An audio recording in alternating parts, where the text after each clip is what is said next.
Tá, vamos começar a gravar aqui a parte, o capítulo. Não lembro o capítulo. Capítulo 18. Vamos começar a falar da América Espanhola, primeira parte, seria o primeiro vídeo. E na segunda parte, a América Inglesa, tá? Nós vamos dividir essas duas. Eu achei melhor dividir, fazer dois vídeos só desse capítulo. Fica um pouco comprido, mas precisa ser melhor, assim, pra mim, pelo menos. Tá? Então, vamos ver aquela questão da submissão dos indígenas com a questão dos europeus, né? E muita coisa que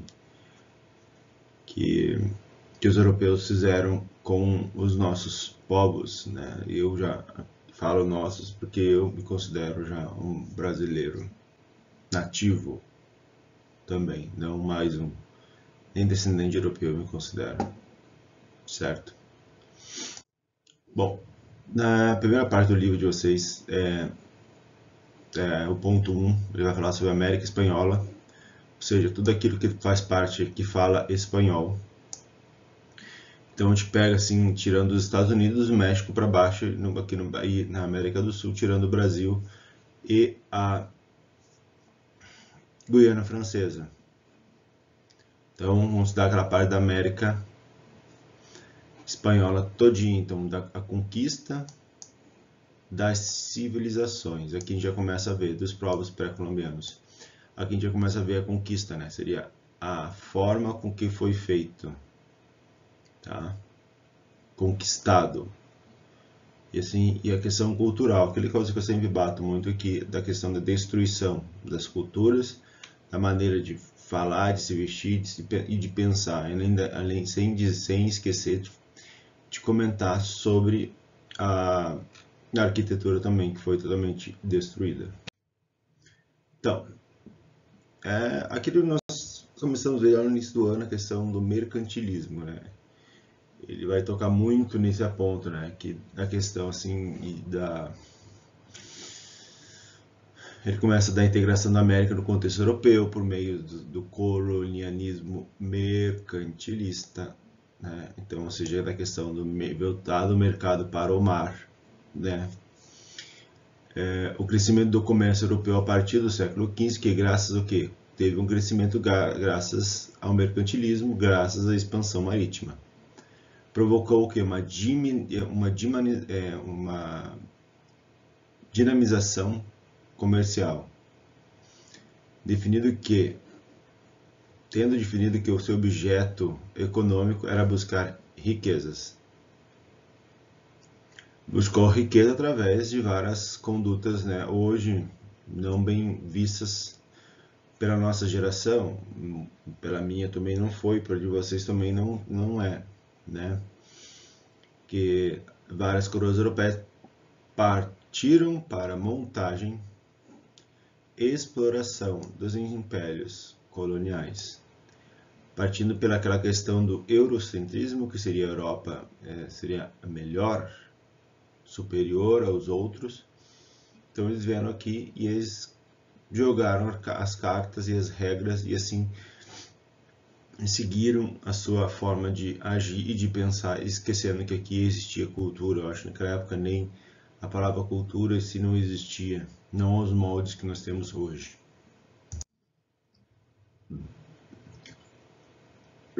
Estou tomando algo bem indígena aqui. Então, aqui eu já até marquei um pouquinho. Entre as colônias e a metrópole foi estabelecido que um conjunto de normas que regulamentou suas relações. Tinha normas para regulamentar as ações entre eles, mas a gente vai ver alguma dessas normas, como eles resolviam a questão do envio dos metais preciosos para a Europa. Era muito interessante a gente pensar nesses aspectos assim mais econômicos da coisa, vamos dizer. Então, chamado por muitos de pacto colonial. Então, segundo essas normas, a metrópole exigiam que o exclusivismo comercial. O exclusivismo comercial seria o quê? É o comércio entre a colônia e a metrópole. Não podia ter outro comércio para outro lugar. Era entre um e outro. Era entre a metrópole e a colônia. Não podia ter um outro anteposto no meio que podia fazer um comércio com eles. Não, era entre um e outro. Então, tudo que a colônia utilizava vinha da metrópole. E boa parte daqueles metais e das coisas que eram produzidas na colônia iam diretamente para a metrópole, e a metrópole fazia seu comércio depois na Europa, fazendo com que quem enriquecesse era sempre a metrópole. A colônia ficasse o quê? Pobre. Hoje o reflexo, até hoje, isso aqui acontece um pouco na nossa questão econômica no Brasil, né? Não só no Brasil, mas na América do Sul inteira, né? E a questão do livre mercado. A gente não tem muito um livre mercado. Quem são os detentores são os grandes países, os grandes monopólios, né? Que têm as suas grandes riquezas e que teoricamente mandam no mundo. Ou seja, o monopólio sobre tudo que as populações das colônias importassem tinha que vir da metrópole. Outro princípio estabelecia que, enquanto a metrópole concentrava no comércio mais lucrativo, a colônia dedicava à produção de gêneros agrícolas e à extradição de recursos naturais. Bens manufaturados, matéria-prima. A gente consegue entender isso um pouquinho, né? A gente exporta soja. Um exemplo clássico é a questão da banana e da bananada. A gente exporta banana e importa bananada. Isso até hoje é muito vigente no Brasil, principalmente quando a gente exporta minério de ferro, ao invés de exportar o ferro, a liga pronta, e quando nós exportamos soja, ao invés de exportar algo já manufaturado, né? Produzido aqui no Brasil, exportar o produto com maior valor agregado e não aquilo do valor mais baixo, fazendo com que essa exportação gere emprego. A exportação de minério e de soja ela gera emprego, mas não o quanto isso trabalhasse mais, criasse uma mercadoria em cima desses produtos, exportasse a mercadoria e não só a soja. Geraria muito mais emprego, muito mais divisa para o país, mas com seus acordos, né, com a questão do custo do trabalhador no Brasil, isso não funciona. Certo? Então, dessa forma, a ideia de pacto aqui deve ser considerada uma relação de subordinação. Eu até marquei aqui, ó, pacto, uma subordinação. Esse pacto era subordinado à metrópole. Então, o vantajoso comércio colonial era fundamental para quê? Para a prosperidade da metrópole. Lembrando, né, nunca seria uma prosperidade para a colônia. A colônia não tinha que ser próspera, a colônia tinha que só produzir a matéria-prima e enviar para a Europa. Portanto, para a manutenção de um Estado centralizador, a gente vai lembrar isso aqui, centralizador e forte, foi com esse objetivo que os europeus estabeleceram na América. O Estado era centralizado na figura do rei e era forte, submetendo os nativos e explorando o seu trabalho. Primeiramente, utilizando os nativos, os índios, para a exploração do seu trabalho, exterminando grande parte das populações, o que causou o declínio dos povos incas na América do Sul e os astecas no México. Ou seja, a gente não pode dizer que foi um holocausto, isso é errado dizer, mas ou seja, foram dizimados. Isso é algo inadmissível, né? E se a gente olhar para pela Europa tão próspera, né, a gente fica nessa nossa submissão aqui de, bom, que vocês não querem pagar, né? Então, por volta do século XV, estima-se que perto de 100 milhões de indígenas pertencentes a diversos grupos étnicos ocupavam a América. 100 milhões. Então, durante os séculos, várias civilizações se desenvolveram no continente.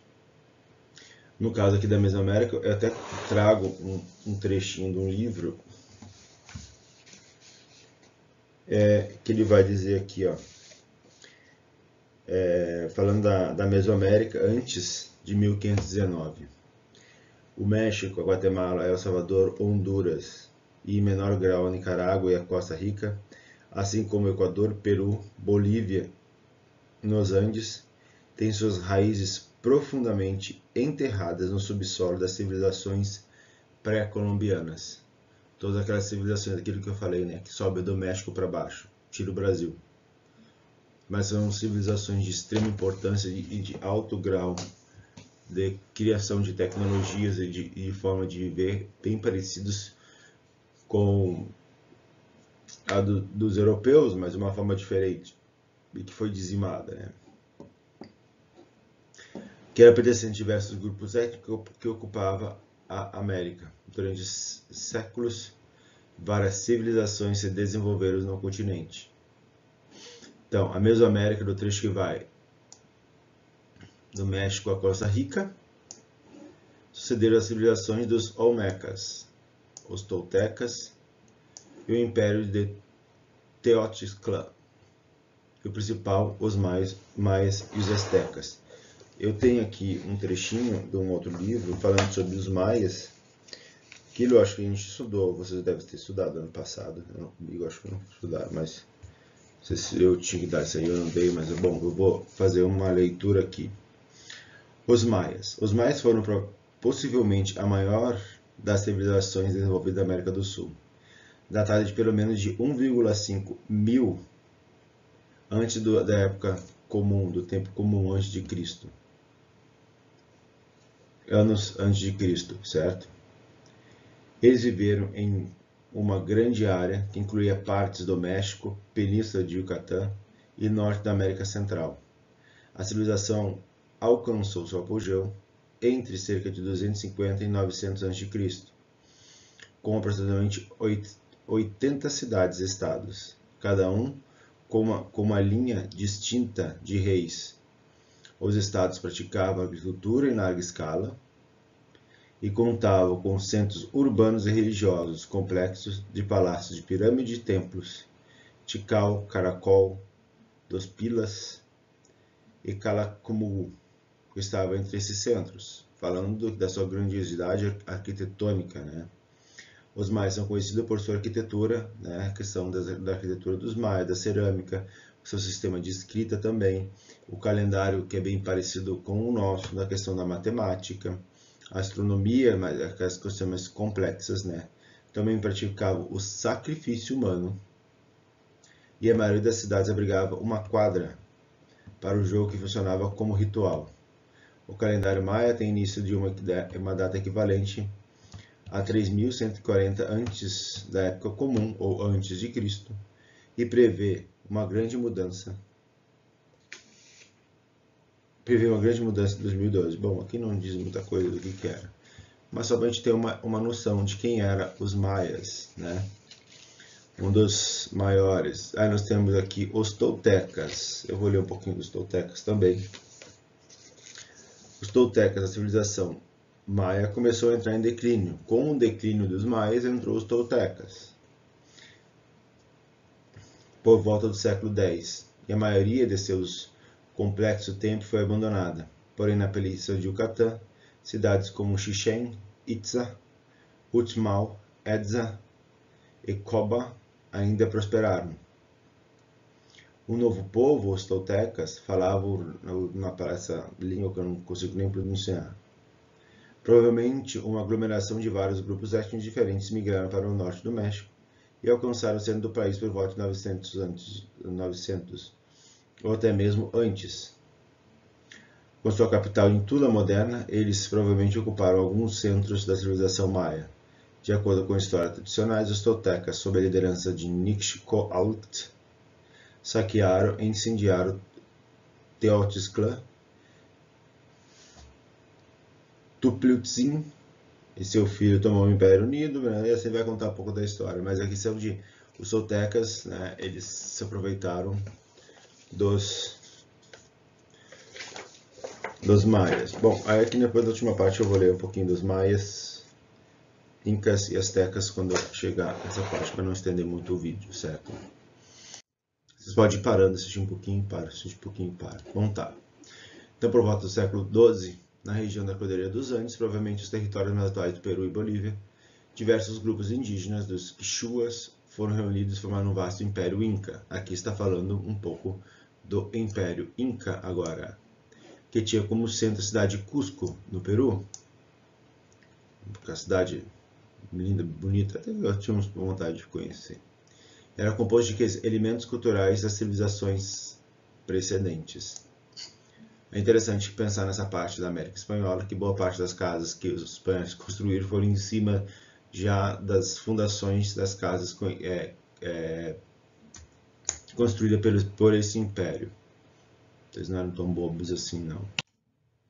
Bom, eles eram chefiados por um imperador, né, além de um chefe militar, ou seja, tinha uma organização administrativa, que era considerado o que? O Deus na Terra, ou seria o que? Filho Sol. Interessante lembrar aqui o que? O ouro para eles era questão de ter força, porque ao momento que o Sol batia no ouro e reluzia, fazia uma luz, brilhava, para eles eram considerados quanto mais ouro a pessoa tinha, mais próximo de ser o filho do Sol ela seria, ela tinha aquela força.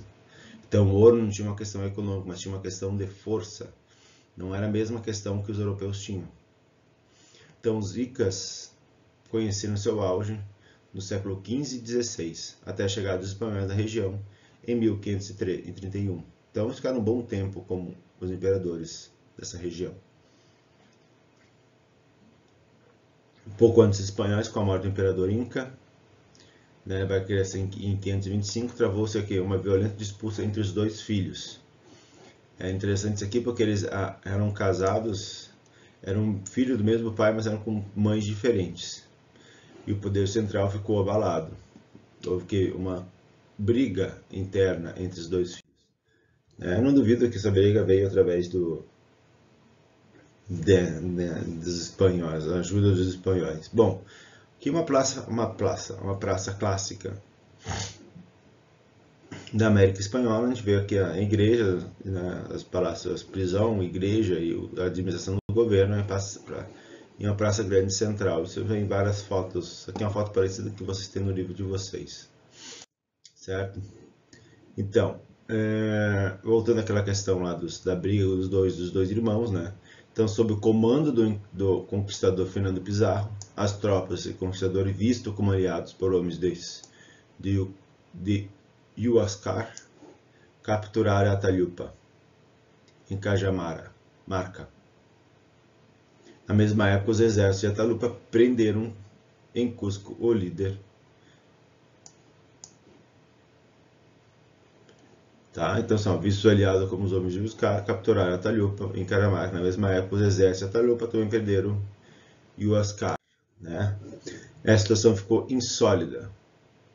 Tá? E Huáscar é prisioneiro de Atahualpa e, por sua vez, prisioneiro de Pizarro.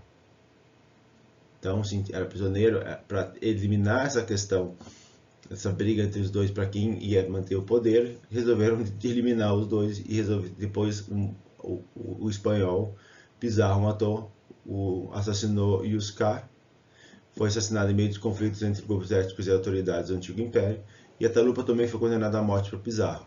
Ou seja, tu tira o poder dos dois, fica sem poder essa região. Então é mais fácil do povo do espanhol ter seu domínio. Em agosto do mesmo ano, a dominação dos conquistadores, contudo, acabou uma forte resistência inca, que durou por 40 anos até a morte do último imperador Tupac Amaru. Isso mais pra frente nós vamos ver no livro, que vai explicar melhor isso aí. Tá? Em 1572, quando, em definitivo, os espanhóis firmaram sua presença e o domínio. Que começamos a falar do domínio espanhol na América Espanhola, mais precisamente na América do Sul. Essa parte aqui é o início. Tudo na base do paz e amor, né? Então, civilização maia, cujo centro era na pista de Yucatán, na região sudeste do atual México. Então, vamos falar do México. Teve seu apogeu nos séculos 2 e 10, bem quando ali um pouquinho antes dos europeus chegarem. Organizados o que? Numa cidade-estado, domínio social de caráter hereditário, tá? Era exercido por uma elite religiosa e militar, que era a ligação religião e força militar, em torno de quê? De centros urbanos, que somavam mais o domínio social de caráter hereditário e exercido por uma elite. Essa aqui está repetido aqui. Não tem necessidade de ter isso aqui. Em torno dos centros urbanos, que somavam mais de 50. havia aldeias e camponeses submetidos à servidão coletiva. Então, se a gente for pensar, os camponeses estavam submetidos a uma servidão coletiva, olhando por esse lado aqui, certo? Então, resumindo, uma população superior a 2 milhões de habitantes, a civilização maia foi responsável por quê? Pela criação de um sofisticado sistema de escrita. Né? Aquilo que eu já li para vocês no vídeo, né? Eles tinham uma organização, eles tinham uma cultura. Desenvolveu diversos calendários. Pouco se sabe sobre as causas do seu declínio, a gente não desconhece. Porque foi antes da chegada dos espanhóis. Tá? Possivelmente não vai descobrir, porque a ideia deve ter destruído também essa questão, esse lado, a documentação, ou o que poderiam ter destruído. Suas cidades foram abandonadas na época da chegada dos espanhóis. Já não existia uma cidade, uma civilização mais organizada. Possivelmente eles foram descendo até chegar ali na região dos Andes. Então, a civilização asteca foi a mais grandiosa das civilizações da Mesoamérica, com capital em Tenochtitlan, a atual cidade do México. Fundada em 1325, reuniu uma população estimada de 80 a 500, possivelmente 1000 habitantes. O fim do Império ocorreu com a conquista espanhola entre o comando de Fernando Cortés em 1519 e 21. Né? Aqui é aquela praça do sacrifício que eu estava lendo. Possivelmente aqui foi morto. Ó. O sacrifício humano. Então, representação de autoridade desconhecida mostra guerreiros astecas defendendo seu templo de Tenochtitlan contra os conquistadores. Aqui que são contra os conquistadores. E aqueles palácios da morte. Tem um filme muito interessante, vários filmes sobre essa questão de... Então vamos agora ao ponto 2 aqui, a expansão da América Espanhola. Certo? Voltando aqui na... Tá, então só, ele vai começar a ideia de expansão, fé católica. Conversão dos indígenas foi utilizada como justificativa para a exploração da Mesoamérica. Então, fé católica.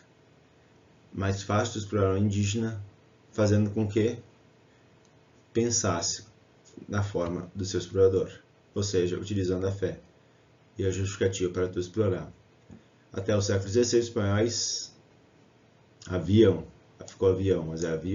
subjugado grandes impérios incas e astecas por força de sua agressividade e superioridade técnica e militar. Dizimaram.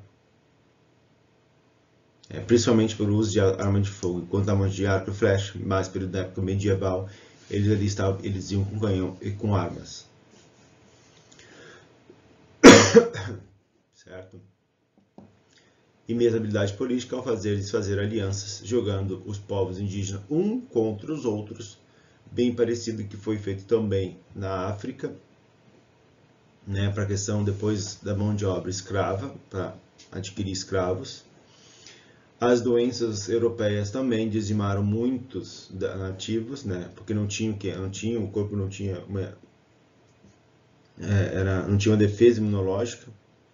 Então morreram muitas pessoas com sarampo, com gripe, varíola. Também foram responsáveis pelo extermínio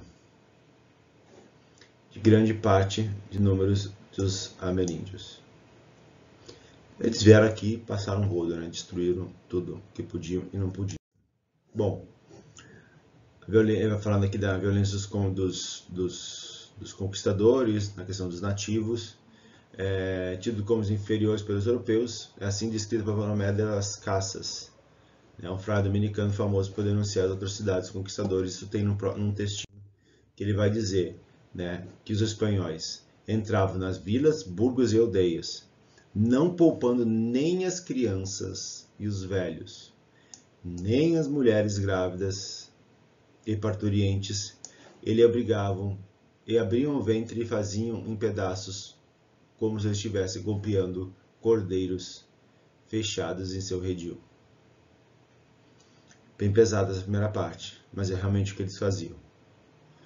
Faziam apostas sobre quem, de um só golpe de espada, fenderia e abriria um homem pela metade, ou quem, mais habilmente, e mais destratante, de um só golpe lhe cortaria a cabeça. Civilizados, né? Ou ainda, sobre quem abriria as entranhas de um homem com um só golpe. Os europeus eram civilizados. Arrancava os filhos dos seios das mães. Ele esfregava a cabeça contra os rochedos. Meu Deus do céu. Faziam certas forcas longas e baixas, de modo que os pés tocavam quase a terra. Um para cada 13 em hora e referência do nosso Senhor e seus 12 apóstolos, como diriam, deitando-lhes ao fogo, queimava os vidros de todos que ali estavam presos. E outros, a quem quiser deixar vivos, cortar-lhes as 2 mãos e assim os deixaram. É interessante como, meu Deus do céu, isso aqui é horrível de ler. Não sei como isso está no livro de vocês aí.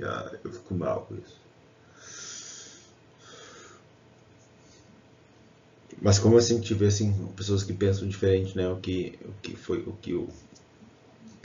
o europeu fez.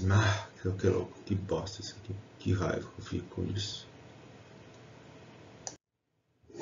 Passando. Puta merda.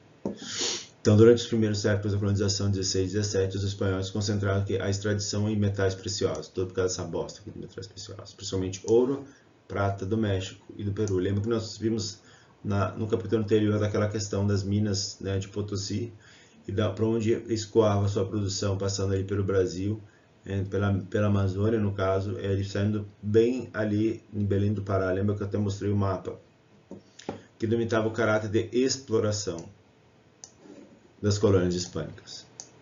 Cumpria seus objetivos e as práticas mercantilistas, como a transferência de riquezas coloniais para a metrópole da Espanha. Tinha uma ligação direta, né? Era colônia e metrópole, não tinha um entreposto, tinha que sair, só tinha dois portos aqui na América do Sul, e mais depois na América do Norte, lá no México, tinha outro. Desculpa.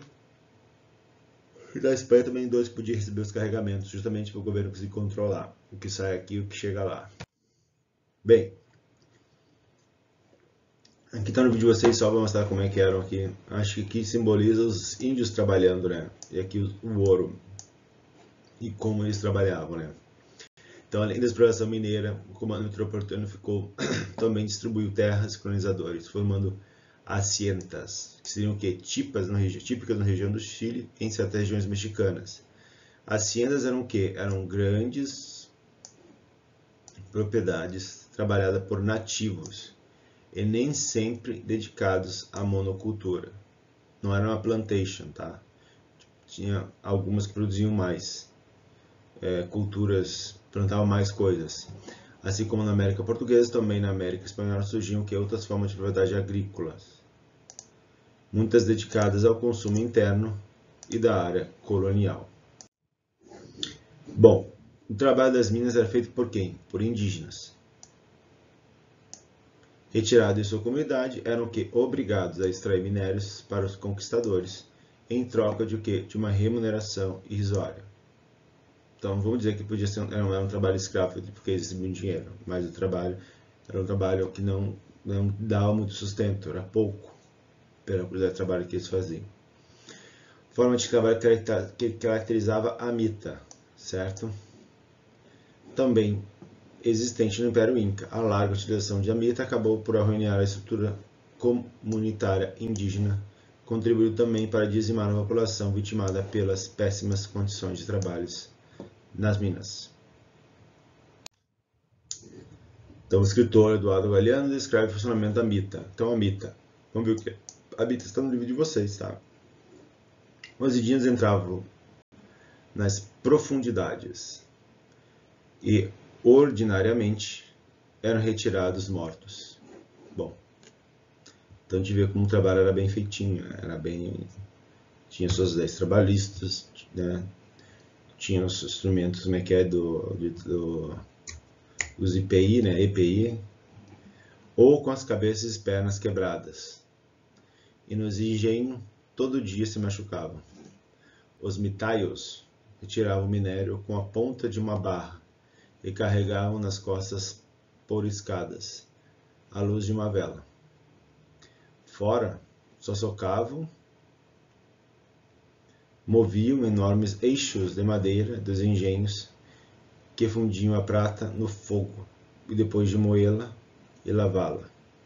A mita era uma máquina de triturar índios. Então, mita, máquina de triturar índios, o emprego do mercúrio para a extração do prata e por amálgama envenenada tanto ou mais que os gases tóxicos do ventre da terra. Faziam cair cabelos, dentes e provocavam tremores incontroláveis. Isso é que nossos amados europeus fizeram com nossos povos. E gente que quer ainda conhecer a Europa, mas eu tenho vergonha. Bom, outra forma de exploração do trabalho foi a encomienda, bastante empregada pelos espanhóis desde os primeiros anos dos anos da colonização. O que fazia o rei espanhol por meio de administradores coloniais? Distribuiu o quê? As encomendas, obrigatoriamente espanhóis estabelecidos na América, o direito de explorar o trabalho dos indígenas, devendo-lhe em troca uma educação cristã. Olha, isso é muito bom. Ajudar esses índios que não tinham um pensamento igual aos europeus. Ah, meu saco. Bom, que vista de Potosí, né? Uma das minas, depois que escoava pelo Rio Amazonas e saía depois no Oceano Atlântico, ia a Portugal e Espanha. Me dando sono. Então, pode-se considerar que são 6 horas agora, acordei 4 e pouco. Deus me loucuras. Eu quero andar de bicicleta hoje, então por isso que eu estou fazendo isso aqui cedo. Então, pode-se considerar que os indígenas submetidos ao trabalho para enriquecer os espanhóis. Então, os indígenas submetidos ao trabalho para que enriquecer os espanhóis. Dinheiro esse não ficou aqui, né? E nós tivemos para ser independentes, mas para frente vamos ver, tivemos que pagar nossa independência, mas não pagar o que eles roubaram de nós. Aqui. Eram sobreviventes da conquista, pois na derrubada dos impérios, sobretudo Azteca e Inca, milhões de nativos morreram. As estimativas mais conservadoras calculam que 10 milhões de mortos, e mais pessimistas falam em algumas dezenas de milhões, só no período da instalação do poder espanhol. Só do poder espanhol. Bem, aqui nós vamos ter que entender o que é cada um desses da sua administração no Brasil, porque mais pra frente a gente vai ter que rever muito o que eram esses chapetones, entre outros, tá? Então vamos lá, chapetones.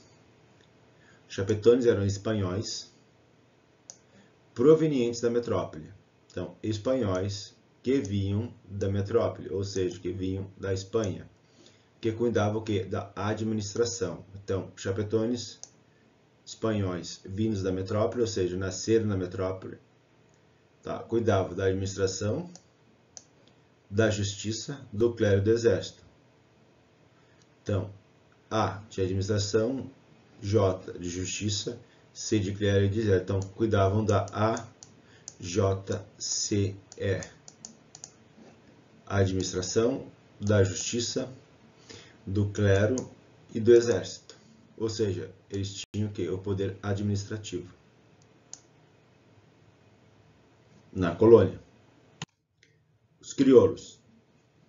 Tá? Os crioulos é o quê? A aristocracia colonial, formada de homens brancos, descendentes de espanhóis, porém nascidos na América.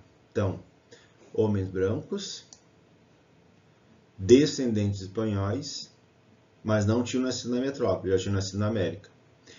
Eram que grandes proprietários de terras ou dedicavam-se ao comércio. Politicamente detinham espaço de atuação em âmbito local,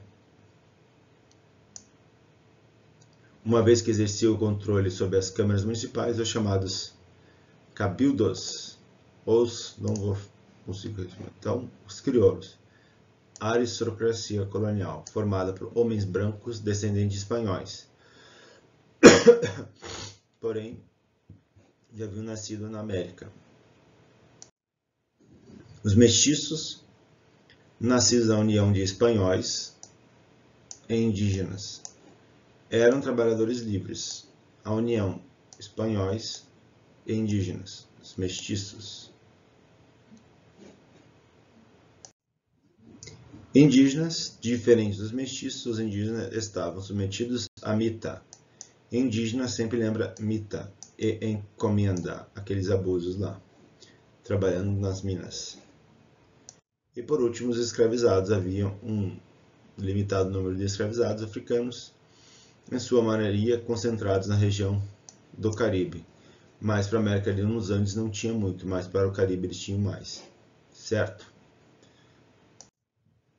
Então, do ponto de vista administrativo, o gerenciamento da colonização era feito na Espanha, por meio do Conselho Real Supremo das Índias, cujos representantes da colônia eram os chapetones. Quem representava a colônia na América era os chapetones, certo? Então, a atividade comercial era a arrecadação de impostos, realizada pela Casa de Concentração. Seria o quê? Controlar melhor o comércio colonial.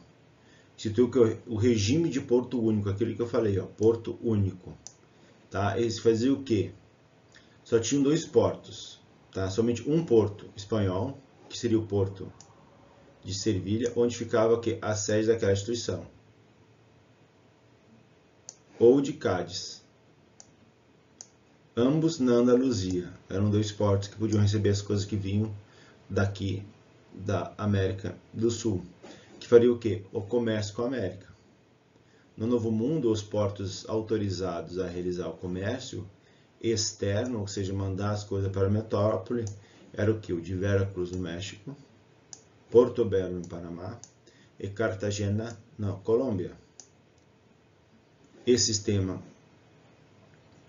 a metrópole tinha condições de controlar o quê? Tudo que entrava e saía, facilitando assim a aplicação da política mercantilista, ou seja, era mais fácil de controlar. Só sai desses 3 portos aqui na América do Sul, chegando nesses 2 portos mais bem próximo do outro, na Andaluzia, na Espanha. É muito mais fácil de controlar o que sai daqui e o que chega lá. Certo? Claro, querendo ter um maior lucro, né? Bem, algumas cidades da América Espanhola tiveram um crescimento bastante expressivo. Daqui ele vai falando da questão de como teve muitas riquezas, muitas pessoas começaram a vir para cá. E para isso a gente teve que formar o quê? Algumas formações administrativas para quê? Para manter essa exploração funcionando de uma forma mais coesa, né? E com isso muita riqueza, e também teve questões culturais, né? E com isso foi fundado o quê? As universidades, uma das primeiras aqui na América do Sul, que seria a Universidade de Lima, no vice-reinado do Peru, e na cidade do México, como no vice-reinado da Espanha, da Nova Espanha. A criação das primeiras universidades nas Américas, certo? Por causa dessa exploração e o interesse que eles tinham de manter essas pessoas aqui e com isso formar uma sociedade, formar uma cidade organizada. Então tá, só os conselhos das Índias, certo? Nomeava vice-reis, tá? E fiscalizava o quê? A sua administração. Cada vice-reinado havia divisões administrativas chamadas de intendências governadas pelo alcaides. A cidade mais importante tinha sua própria Câmara Municipal, controlada pela quê? Elite crioula. Certo? Então, aqui a gente vai ver aqui a questão como é que funcionava os portos, certo? Sistemas de portos únicos, né? Então aqui, Cartagena, Porto Belo e esse outro aqui, Veracruz, antes do México, não lembro qual era o último aqui. Né? Então a gente pode ver para onde é que ele saiu. Cádiz.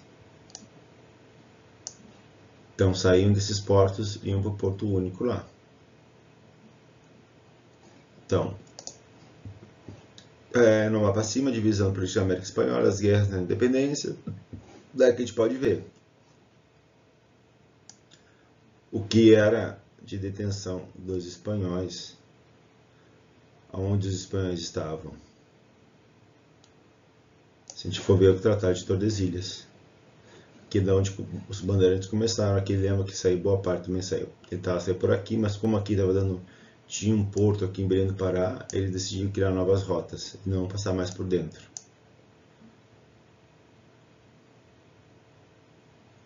Né? E por que não teve tanta interesse com os negros na América Espanhola, tirando do Caribe, porque é difícil de mandar escravos negros para cá.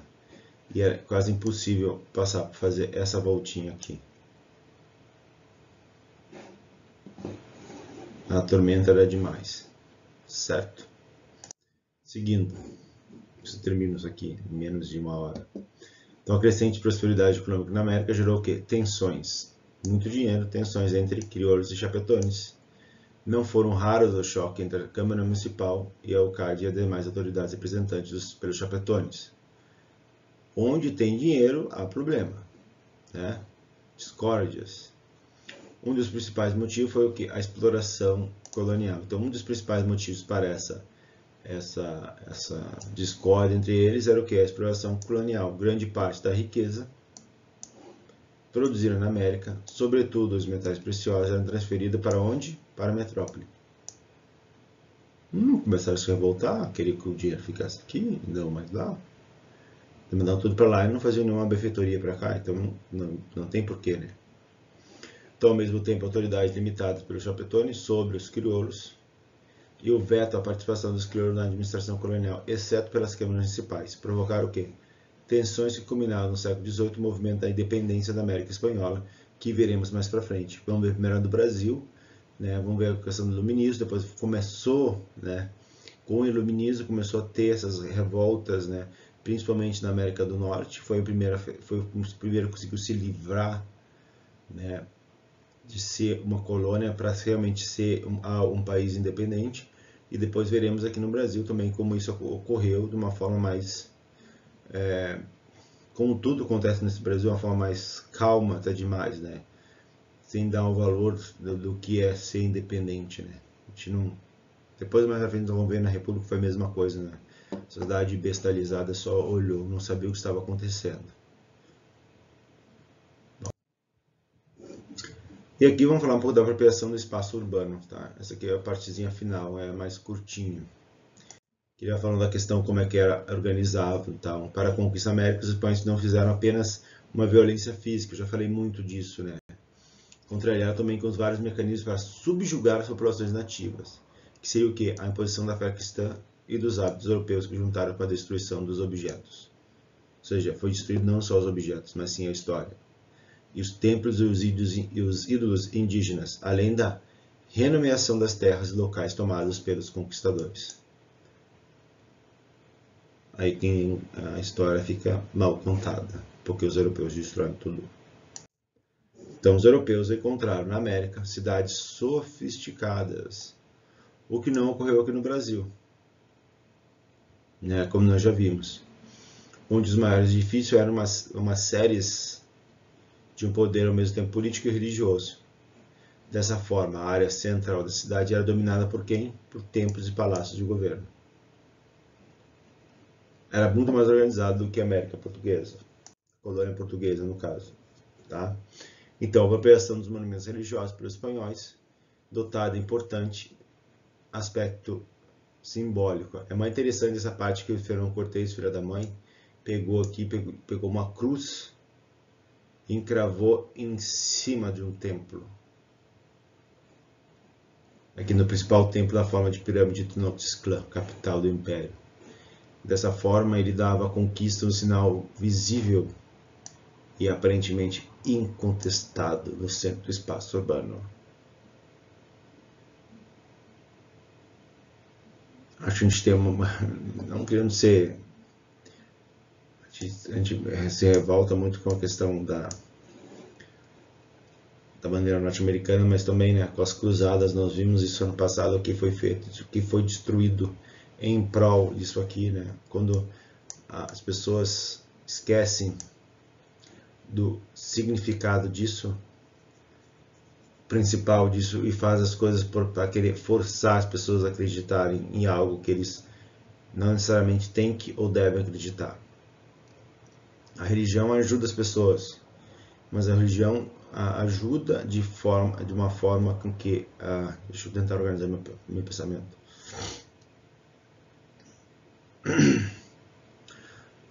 A religião é algo bom. O problema não é a religião. O problema são as pessoas que fazem religião. Aceitando a tomada contra a construção da cidade, eram os instrumentos decisivos da dominação. Não pensa igual, elimina. Lá, Stalin, né? Como fazer todo mundo feliz? Só matar os infelizes. Como fazer todo mundo pensar?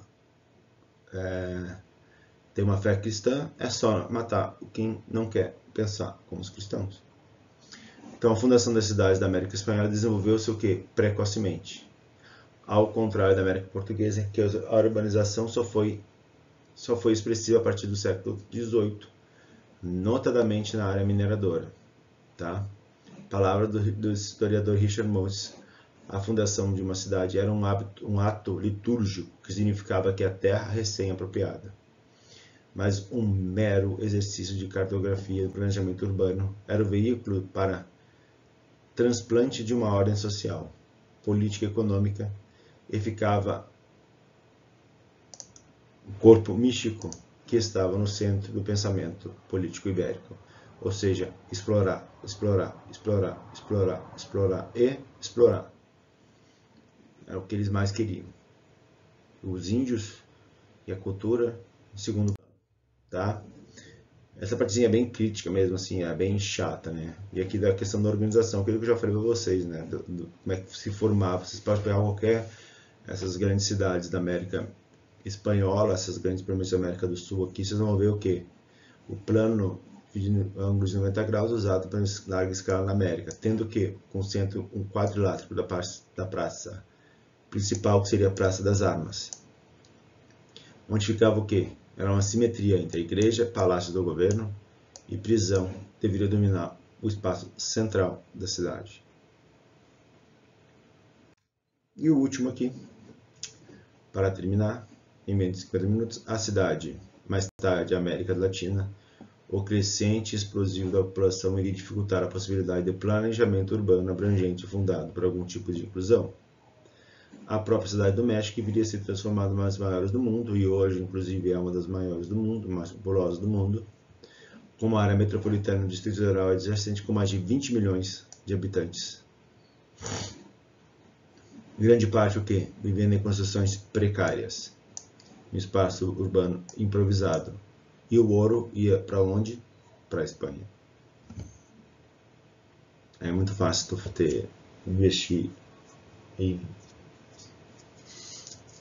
cultura, tecnologia e educação quando boa parte dos recursos vem da nossa tão sofrida América do Sul, e que às vezes é deixado de lado, né? Mas esses povos, os europeus, tiraram muito da gente. Então, boa parte dos avanços tecnológicos feitos pelos europeus, né, foi investimentos nossos, no nosso ouro, na nossa terra. Não nosso, né, mas da natureza. A natureza aqui, que fez com que eles são o que são hoje, certo? 48 minutos. Primeira parte. Vou postar hoje, do domingo, tá? Vocês têm tempo para ver isso. Certo, gente? Então esse aqui é o último. Acho que não, tem mais um ainda. Vamos ver em uma aula inteira, depois a gente vai entrar já no conteúdo normal do livro. Mas é interessante a gente ver isso aí, o que foi depois do iluminismo. A gente vai entender muito essas revoltas e o que levou depois da independência dos Estados Unidos por isso aqui. Certo? Um abraço.